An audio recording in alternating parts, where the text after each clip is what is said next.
সংবিধানে আল্লাহর ওপর পূর্ণ আস্থা ও বিশ্বাস রাষ্ট্র পরিচালনার মূল নীতিরূপে পুনঃস্থাপন সহ ১৬টি দফা উত্থাপন করেছে ইসলামী আন্দোলন বাংলাদেশ।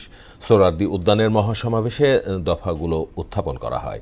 এতে দলটির আমির বলেন, রাষ্ট্রের মূল নীতিসহ সংখ্যানুপাতিক পদ্ধতির নির্বাচনের রাজনৈতিক ঐক্যমত্য না হলে সরকারকে গণভোট আয়োজন করতে হবে।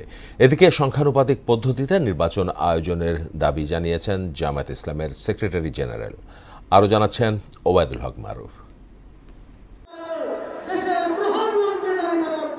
সংস্কার, বিচার ও সংখ্যানুপাতিক পদ্ধতিতে নির্বাচনের দাবিতে সোহরাওয়ার্দী উদ্যানে ইসলামী আন্দোলন বাংলাদেশের এ মহাসমাবেশ।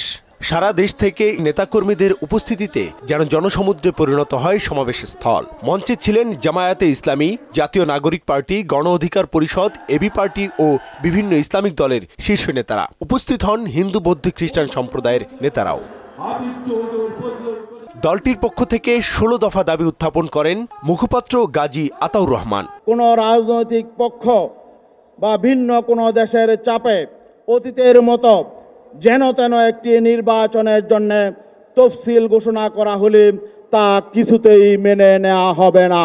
মৌলিক সংস্কার সহ পতিত স্বৈরাচার ও তার সহযোগীদের বিচারের দাবিতে কোনো আপোষ নয় জানিয়ে সংখ্যানুপাতিক পদ্ধতিতে নির্বাচনের দাবি তুলে ধরেন বিভিন্ন রাজনৈতিক দলের নেতারা। আমরা সকলে ঐক্যবদ্ধ, বিদেশি হোক দেশি হোক, কোনো শক্তি বাংলাদেশের সংস্কারের আন্দোলনকে দাবায়ে রাখতে পারবে না।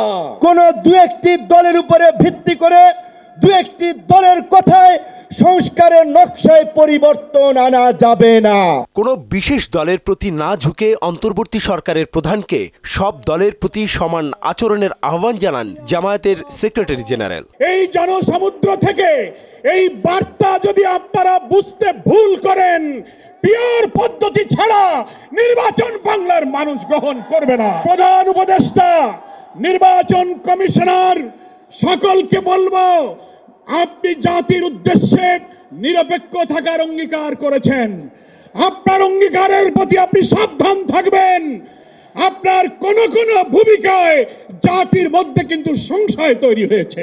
রাজনৈতিক দলে ঐক্য না হলে বিচার সংস্কারের জন্য গণভোটের দাবি করেন ইসলামী আন্দোলনের আমির। বলেন, ইসলামী দলগুলো সম্মিলিত ঐক্য দৃঢ় করতে হবে। রাষ্ট্রের মূলনীতি সহ সংসদের উভয় কক্ষে পিয়ার পদ্ধতি নির্বাচনের মতো বিষয় ঐক্যমত্য না হলে গণভোটের আয়োজন করতে হবে। যারা সরাসরি ফৌজদারি অপরাধের সাথে জড়িত ছিল তাদের বিচার করতে হবে, যারা অপরাধের সহায়তা করেছে তাদেরও বিচার করতে হবে।